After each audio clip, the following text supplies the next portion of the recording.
এই মুহূর্তে সবচেয়ে বড় খবর, তালদিতে ঢুকলো বুলডোজার। স্টেশনের ওপরের দোকানপাট ও তালদি বাজারের মধ্যে সমস্ত দোকানপাট ভেঙে ফেলতে ঢুকলো বুলডোজার। বইয়ের দোকান থেকে শুরু করে মাছ মাংস আলুর দোকান, এমনকি স্টেশন লাগোয়া সাধারণ গরিব মানুষদেরও ঘর ভেঙে দেওয়া হবে বলে জানা গিয়েছে। কিন্তু প্রশ্ন হচ্ছে, এখন এত মানুষ যাবেন কোথায়? এ ব্যাপারে তালদি বিজেপি অঞ্চল নেতৃত্বের সাথে আমরা কথা বলতে গেলে তারা আমাদেরকে কোনো কিছু বলতে নারাজ।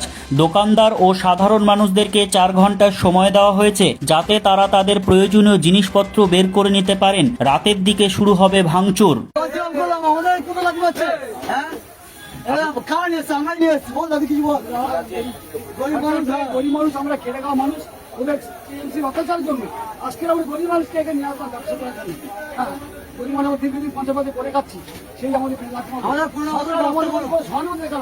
আমরা দিনের পর দিন আমাদের জায়গা দিয়ে গিয়ে আমরা যাবো, দিনের পর দিন অপেক্ষা করে আমরা এখানে আছি। আর 50 বছর থেকে আমরা ব্যবসা করছি।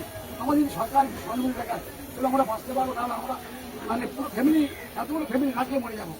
এটা আমাদের সেবা করি সরকার। আপনারা কি দাবি করছেন এখন এই মুহূর্তে?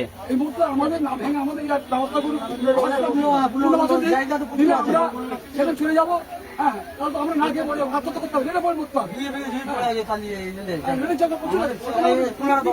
ব্যবস্থা করুন না করলে আমাদের সব ভাঙচুর করে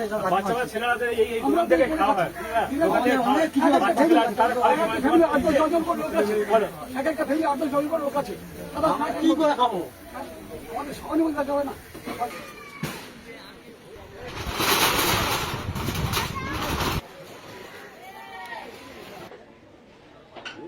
বলো বাবা, আমার যদি এরকম করে আমি কোথায় যাবো? বলো কোথায় রাখো? আমার জায়গা নিয়ে মিটে নি, কোথায় নি? ওই একটা বাচ্চা খায় না, খায় না, গরিব মানুষ, আমি কি করে খাবো? তাই বলো, এরকম যদি করে আমাদের ভেঙে ভেঙে দেয়, আমি যাবো কোথায়? বল, কোথায় আগে আমাদের হাত পাচ্ছে, তা আমার হাতটা একটু দেখে দিক। আমি সেখানকে বসি নাই, এগুলো ঘুরে গেড়ে নিয়ে কি করবো বাবা? তুই তাই বল। ওদের বলেছে ঠিক করে পয়সা জোর করতে পারি, বলে কিনতে পারিনি।